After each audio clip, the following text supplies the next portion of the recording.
We are the Just About Ancients. In this video, we're talking about episode 4 from A Night of the Seven Kingdoms, entitled 7.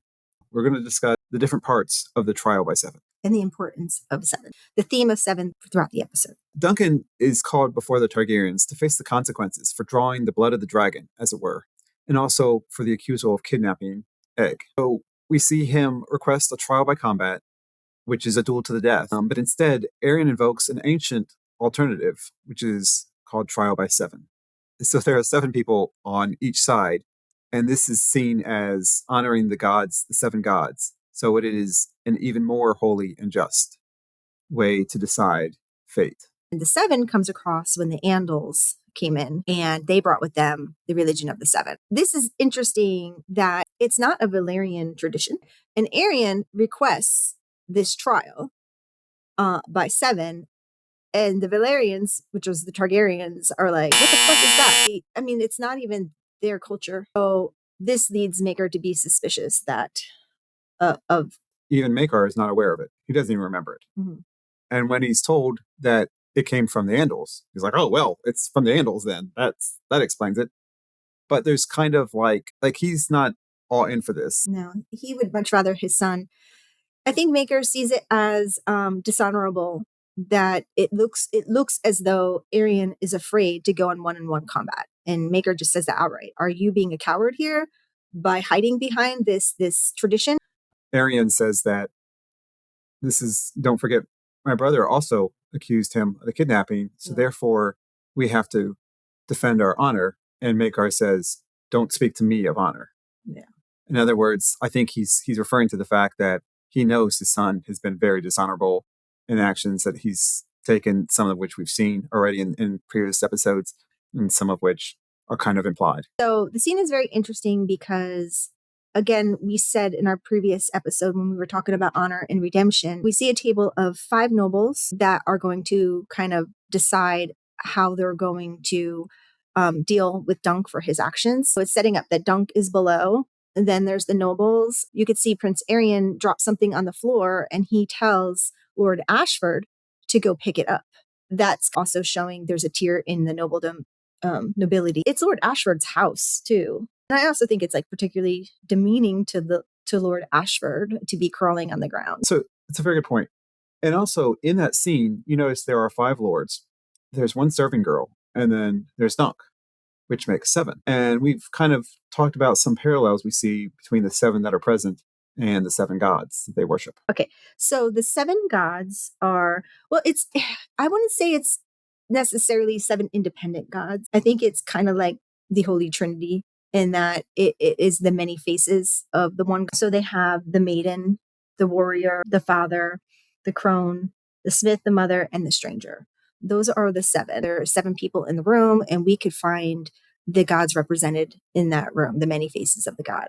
So let's start off with Duncan. He takes on characteristics of the smith. The smith represents manual labor and work, physical strength, healing and protection, to fix what is broken. And he's kind of like the everyday man, right? He's just a regular common folk. He's not a lord. We see that in Dunk.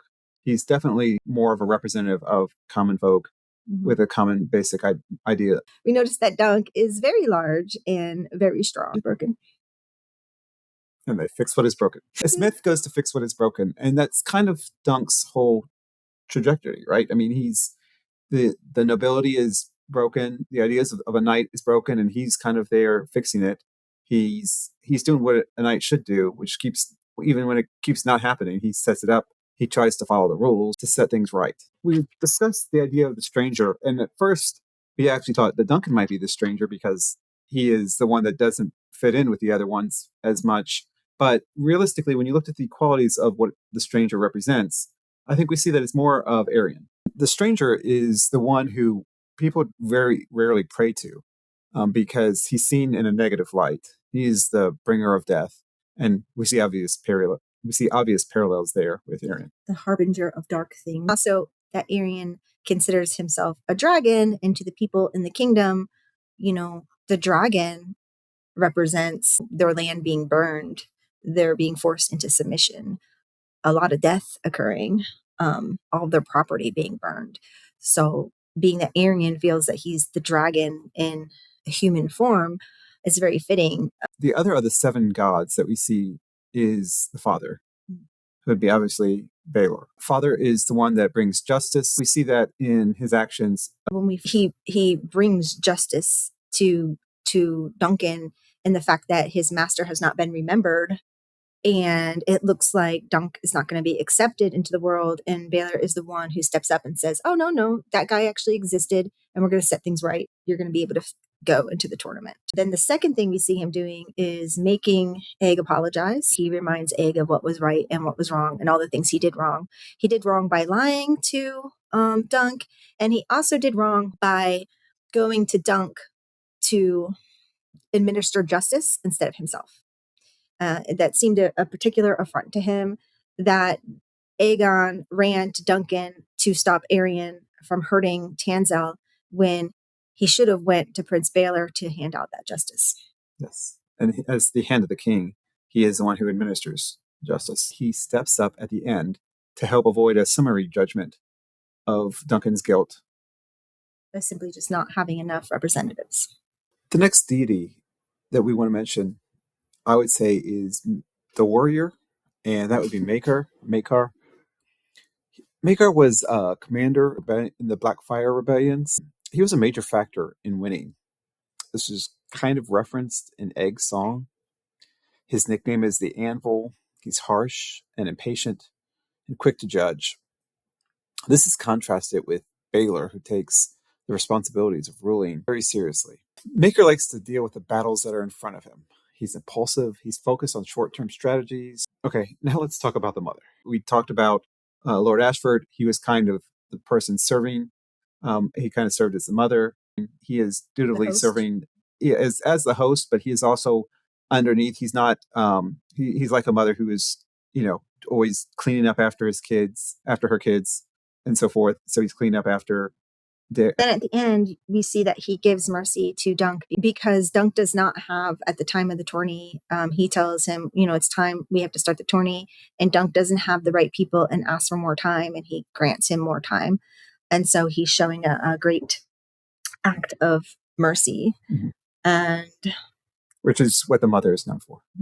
And I think it's also keeping peace, which is what the mother is known for, because if they just find him guilty, all these people had shown up to watch a battle. And if they don't show a battle and he just gets guilt put on him, it might be viewed by the common folk as that was unfair. And the final two, which we just touched on, is the crone, who is the wise person. We kind of thought that would be Lord Hightower. He stepped back. He didn't say anything, therefore proving how wise he is. He was just thinking. Yes, he was very thoughtful. And he didn't side one way or another. And then finally was the maiden, who would be the serving lady, the cupbearer. So in the trial by 7, you need to have, as he had mentioned earlier, 7 knights versus 7 knights. So Duncan winds up, obviously it's himself, and then he has Lionel Baratheon. Lionel Baratheon's reason for joining him was just he wants the glory of it. This trial doesn't happen often. He's more like, oh, I gotta participate in this, just because it's so rare, and he views it as something fun. I'm gonna go beat up some of the Knights Guard, he says. So he has Lionel Baratheon, Robin Riesling, Raymond Fossaway, and he has Humphrey Hayford. Now he's the knight in the beginning that we saw Aerion fight dishonorably again. And then his cousin, who's standing up for his honor, Humphrey Hayford's cousin. It's his brother-in-law. Beesbury. On the other side are the Targaryens. Now, there are 3 Targaryens. There is Aerion and Darion, who are accusing Duncan. There's their father, Makar. And then there are 3 of the Knights Guard. Oh, no. Who's the other person? Stefan Fossaway, the traitor who's been promised lands. And then we see the 3 Knights Guards who were kind of required to be here to do this as part of their duties of Knights Guard. Now, we've met 2 of them before. That was Donald of Duskendale and Robert Crakehall. The third one mentioned in the books is William Wilde. The trial kind of takes place over a few events. And the first event is, do you even have 7, right? Yeah. This is the first determination of your guilt or innocence, because it first looks like the Targaryens don't have 7, because they only have 6 people showing up. So maybe there won't even be a trial with 7 because they don't have enough. And that's when Fossavoy turns to the other side, which means now that Duncan is really in danger of being tried before he even gets a chance to show guilt or innocence by not even having 7. That would be deemed as guilty, because if he can't find 7, that means the gods weren't in his favor, or else they would bless him with this. Duncan is begging for his 7th champion. He is looking all over for knights of honor, someone who will stand up with him. The first person to stand up is the Brute of Bracken, and he lets go of his gas. He doesn't pass judgment as much as he passes gas, or maybe his passing gas was passing judgment. Certainly not a move of honor. And also the seriousness of the moment. I mean, Duncan's life is on the line here. Or if he's found guilty, his arm and his leg, because he punched Prince Aerion and he kicked him. So therefore, the consequence is he would get an arm and a leg cut off if he was found guilty. So it's very serious. Dunk gives this great impassioned speech about honor. It's a serious moment because, we know how he feels about his master not being remembered.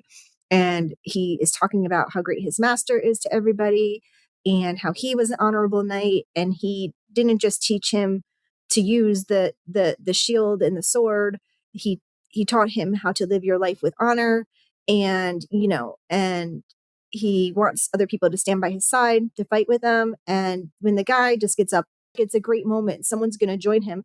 And then he farts. And then the whole crowd laughs at Dunk. It turns everything. It turns the mood completely in the opposite direction, because it was building up that, wow, he's going to get what he wants and what a noble, great moment this is. And then it turns into everyone looking at him as the fool again. As much as they probably would like to see justice for the Targaryens, they're mostly there to be entertained. I think this is very important. Are knights there to protect the innocent and the weak among us? Or are they there to protect those in power? To fight against people who would try to take the power away from the king and whatever. And so I think that's the question that is there. And being that the nobles so far are not standing up, they are showing they're not going to stand up against the Targaryens because they don't want their lordships taken away. They don't want rulings to be made against them. So they are more willing to protect the power structure that's there than to fight against it, because they benefit from it. And I'll discuss that in a further short. But I want to wrap up this little part by mentioning that the Brute of Bracken who stepped up, his first name is Ortho. And this is important because when Stefan Fossavoy was mentioning the people that he could bring to Duncan's side, one of the people he mentions is Ortho, Sir Ortho. So it seems like he is stepping up. But then you realize that, no, this guy is probably dishonorable, because that's why he mentioned him. He knew he would never battle for Dunk. And we see that when he steps up, and actually he's just there to embarrass. Yeah, make a jade, make fun of Duncan, make him look bad. Yes. He's the stupid common folk, beneath us. Now we get to the main speech of Duncan. This really triggers something inside of him. Where he says, "Are there no men of honor among you? Are there no men of honor among the noble houses of Westeros?" And then he screams, who will fight beside me? And you're like this close to thinking nobody is going to do it. And then bam, the doors open and the heir to the Iron Throne comes out and said, "I will stand behind you." The great reveal is that Baelor, in fact, believes that Duncan is innocent and believes that he is required by his honor and duty to fight for the innocent man. Yeah. So just as Dunk was standing up for the innocent and the weak, for sticking up for Tanzal, well, Dunk in his own way, even though he's big and strong, is also weak here because he's not a noble, and everyone's making fun of him and not taking him seriously. And Baelor is stepping up for him, who is weak in this moment. Well, not only that, and innocent, yeah. Not only that, but Baelor asks Dunk, "Are you any good at fighting?" So he knows he's weak at fighting. This is not this is not going to be a fair fight. Yeah. So Baylor is stepping up for the weak being Duncan, even though he's big and strong physically, he may not be a good fighter. So he's weak in the fighting sense. So this sets us up for the next episode, which will most likely be the battle itself. And I can't wait. Until next time, we are the Justified Ancients of Ashai. Watch our other videos, our long videos, and our shorts. Like and subscribe.